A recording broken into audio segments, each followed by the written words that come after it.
Xosiyatxonni badihalarini o'qir ekanmiz, unda ham bir inson qalbini hayotdan olgan saboqlarini anglaymiz. Qalb sahifalar badihasida aytadiki, sevgi inson uchun eng xatarli narsalardan biri deydi.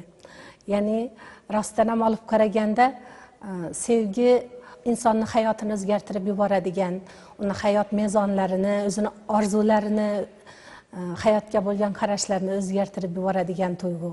Va shu Xosiyatxonni bitiklarida ham, sevgi haqidagi ta'riflarida ham insonga shunchalik ta'sir qilishi, ammo shu sevgi insonni aqlini, ongini, xayolini band qilib qo'yganda ham eng to'g'ri yo'lni topa bilishi kerakligi qayd etiladi.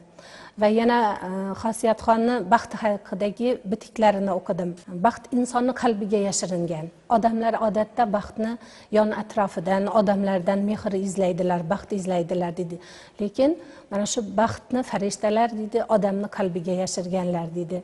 U o'zida ekanligini anglagandagina baxtga erishadi dedi. Ana shunday chiroyli ham o'rinli fikrlarni, mushohadalarni yuritadi.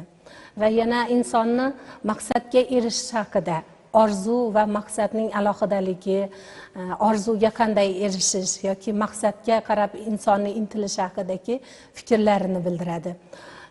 Bu fikrlarda aytadiki, inson maqsadiga o'z mehnati bilan erishsa, uni poydevori zamini mustahkam bo'ladi deydi. Ota-onasini imkoniyatidan foydalanib yoki biror tanishlarining imkoniyatidan foydalanib baxtga erishsa, uni o'sha baxtdagi o'rni, poydevori zamini bo'sh bo'ladi degan fikrlarni bildiradi. Va albatta men bu fikrlarga qo'shilaman. Xosiyatxonni mana shunday o'rinli mushohadalar, fikrlari yoshlarga ham bir o'z hayot yo'llarini topishda bir katta yordam bo'ladi, yo'l bo'ladi deb o'ylayman. Baxt haqida shunday kichkina rivoyat keltiradilar. Kunlardan bir kun farishtalar odamlardan baxtni yashirishni maslahat qilibdilar. Farishtalar yashirgan joylari odamlar uchun mavhum bo'lishi shart edi. Shunda farishtalar o'sha baxtni inson qalbiga yashirishni ma'qul ko'ribdilar va inson baxtini o'z ichiga joylab qo'yibdilar. Odamlar esa bu baxtni o'zgalardan izlashda davom etadilar.